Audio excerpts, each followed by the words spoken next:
24esima edizione, quindi sono tanti anni che c'è questa bella tradizione, stiamo quasi per raggiungere un quarto di secolo, quindi questo dimostra come Gemona Formaggi e Dintorni sia diventato un punto di riferimento per il nostro territorio regionale.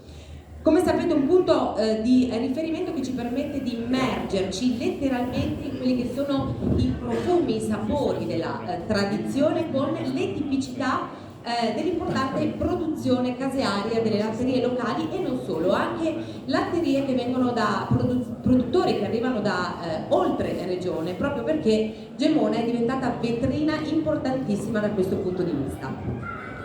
Di anno in anno una kermesse che cresce sia dal punto di vista della partecipazione ma anche dal punto di vista della novità che questa sera avremo il piacere appunto di raccontarvi. Allora, io non mi voglio dilungare troppo perché saranno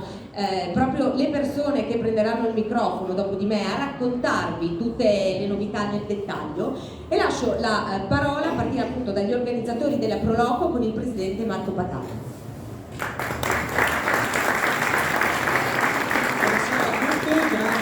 Grazie di essere qui a nome della Proloco, e ovviamente ne approfitto per ringraziare tutti quanti i volontari che hanno collaborato per la realizzazione di questa festa, l'amministrazione comunale, le maestranze comunali. È una festa giunta alla sua 24esima edizione ed è molto sentita, devo dire la verità. Noi siamo partiti 24 anni fa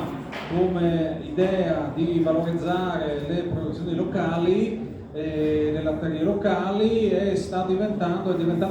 cambiando nel corso degli anni, come cambia qualsiasi cosa, e sta diventando, come ha detto il Presidente, la vetrina regionale dei prodotti locali, dei formaggi locali. Come organizzatore non posso far altro che essere contento della partecipazione per questa edizione di tutti gli espositori presenti. Le attività sono talmente tante, dal beneficio in San Rocco, la nostra pesca di beneficenza,